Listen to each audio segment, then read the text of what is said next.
before I take you through my journey, I'm going to talk about what we do so that you will get along with me as I speak. So, basically, our company name is Kaya Tourism Private Limited. We're based out of Bangalore. We are 22 months old now. We'll be completing 2 years in next 2 months. And we are 7 of us, which includes me. And we have 2 business modules. One is corporate travel accommodation, wherein we manage the entire accommodations for our corporates. Let's say an employee traveling on a business visit, different cities in India, we take care of the stay. And second module is leisure, wherein we want to promote unexplored destinations and regional tourism in India. So that is what we do. And now I'm going to talk about how I started the company. Okay, just to go back, I started working at the age of 19. And I was always part of corporate, travel industry.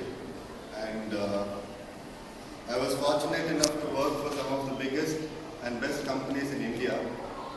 To name few, Bamalari, P&O Travel, American Express Business Travel, and lastly FCM Travel Solutions. So having worked for about 8-9 years, I would say that my best stint was with American Express. And ever since I quit Amex, that was way back in 2007, I realized that I was not happy working anymore. So no matter what I did, it never gave me a job satisfaction. I felt that I could do much more, but somehow it was not happening, so that there was no creative satisfaction. So it was bothering me. So I used to think, that's when I realized that I have to do something on my own. So as I started thinking, I got an idea that I said that I'm going to promote luxury tourism in India. And I made a business plan. But as I was developing the plan, I realized that to do that, it was a very niche product, wherein I was targeting all the high-profile executives. So I realized that it is going to be a big task as a startup, because unless you have that foundation with the industry, or you need to have a godfather who's going to fund you, So I realized that it's going to be difficult. So I had obviously the contacts with people, but I realized that I didn't have other two. So that is when I just put that idea on hold and again started thinking what I can do. So one night I woke up to an idea, which is I said to myself that I'm going to promote Karnataka tourism.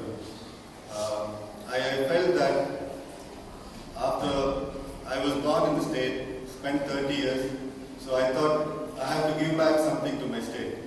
So that's how the idea was born. So then I decided, I made a business plan. I was convinced about this plan, and I decided I'm going to quit. So I quit my job and I started meeting a lot of people in the Department of Tourism to seek their help. So, but unfortunately, they weren't very encouraging, because people in the department felt that, obviously being in the government, they felt that they're doing enough in terms of promoting tourism. But so obviously they wouldn't, encourage the private entrepreneurs. So I said, fine. Still, I will go ahead and do something on my own. So I quit. Then it was the biggest risk I took. It was very difficult, but you have to take risk in life to do something. I quit, then I started traveling for about 2 months. I backed myself for about 4 months, 4 to 6 months, because all these years I have been working. I know end of the day there is a income which is going to come to your account so that you fulfill your commitments. But now I realize that I'm not going to earn anything. So I backed myself for about 4 to 6 months. And 2 months I decided to travel because I felt that unless you see the place and experience yourself, how are you going to sell to your customer? So I traveled, met some interesting people, the interiors of Karnataka, especially the coastal belt, I felt which has not been promoted. So after meeting some interesting people, I came back, but there was one thing which was bothering me. I felt that how can I restrict myself to one region? So it felt true actually, because as I was starting to move ahead, I get a call from one of my customers saying that, Ajay, can you book a hotel for me in Pune? I just thought for a few seconds, I immediately said yes. That's when I realized that I can't restrict myself to one region in India. So that's when I changed my strategy and decided to promote India as a destination. So I took a small office space and we wanted to start, but obviously, like I said, I didn't have any godfather to back me up. So with whatever little savings or funds I had, started the company. But though I got a space, I was paying rent every month. I could not do the interiors because I didn't have the money. So I worked from home, which I hate to do. I had to work from home for first 2 months. Then bought first laptop, first 2 chairs. That's how we started. So today it gives me a sense of satisfaction that we are doing pretty well. From there on, we picked up the right people on board, and yeah. So, and fortunately for us, as we started, for the first 6 months, we had about 6 corporates working for us, which kept us on the right move for the initial phase at least. So that's how I would say how I started out and why we started. Having spent all these years working closely with a lot of people in the industry, sitting in a lot of corporates, managing the travel, I felt that when it came to the personal travel, most of the companies, or rather all the companies, travel companies, they didn't give much attention to the employees' personal travel. So, because I myself have been there, sat there, that's when I realized that, and I saw that a lot of these people end up making their own arrangements. So there was a big gap which I wanted to fill. And the other part, the corporate travel accommodation, see, when I've always been working for travel company, and I didn't want to start another travel company. So we wanted to be different. So I said that let's do something different. So we want to specialize on something. And I saw that there are not many people, including most of the travel companies, they focus mainly on tickets and etc. But when it came to the stay, hotel bookings, they treated it as a supplementary, as a probably second option. So we want to focus on that, and we wanted to be the best in what we do. That's how we started this concept. So, and if I have to speak about the solutions we offer, I realized that most of these people in the corporate spend a lot of time finding out where to stay, which place to stay, what is according to the budget and location. So we told them, we will help you decide according to your location, your budget, so that you can concentrate on your business. You don't have to spend time there. So we wanted to save their time and energy so that we can give them a solution. And we told them that end of the day, we are going to not only charge you any service fee, we are going to show some cost saving. So that we proactively went and told that end of every month you're going to get a cost saving report so that you can do your own analyzing that same amount of room nights what they spent last month or last year and this month if you do a comparison, because we are here trying to be consolidators. We negotiate hard with our dealers to get a better rate than available in the market. So there is obviously cost saving and there is a single point of contact for them wherein we are available 24/7 and they don't have to pay us anything and they save their time so that these are the things we wanted to fix. So they're happy. So that's what we kind of we were working with about 30 corporates, giving them the solutions. So that's what we do. And let me just give a small brief about the industry scenario. Tourism industry is growing at about 9%, which is going to grow at 9% for next 5 years as per the Ministry of Tourism.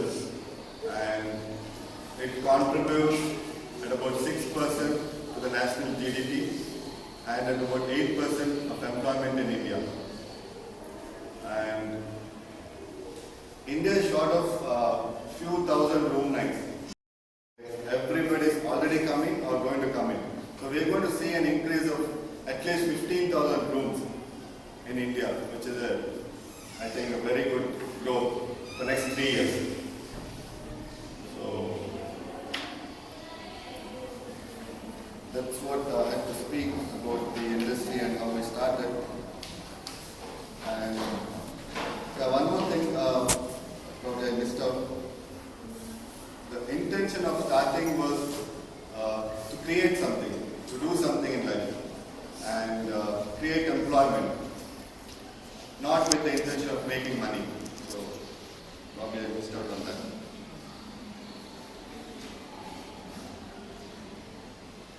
Now I'm going to talk about what we want to achieve and help our industry people get their due respect, which I felt that after spending so many years, though we really work hard at the service industry, I felt that we have not got a due. And we want to stay true to a tagline, which is creating experiences. We want our users to have a great virtual experience when they visit our website, and we want them to have a great real experience when they visit us on a promoted destination. So that's what we want to do. And as I probably close, I'm going to give some keynotes as how to be an entrepreneur. First of all, you need to have a dream. You need to dream big and pursue that dream. And you need to understand what you want to do, what you love to do. And once you understand what you want to do, make a business plan. And you're going to, once you have a business plan, you're going to ensure that what you're going to do and how you're going to make a difference, what solutions you're going to offer, what problems you're solving, and then identify your USP, which is very important for any business. And once you identify USP, you need to sell hard your USP, because that's going to be a trump card. And set the right time to quit if you're already working. If you're not working, start at the right time. And back yourself for first 1 year, because you're not going to earn anything for the first 1 year. you got to back yourself and build the right team, which is very important. You got to pick the right people, the right time. You got to ensure that they're happy, they're motivated, and you got to ensure that they understand your vision, which is very important. And one thing most of us forget is that finance, because you're so driven by your company, you're so passionate about it, you forget about your finance. Very important. Always, along with the passion, you've got to build a sustainable company which is profitable in the long term, so which is very important. And always have long-term vision. And you've got to have that willpower to sustain. You've got to have passion. You should have that fire. So otherwise, you're going to give up. And once you build a successful company, give back something to the society.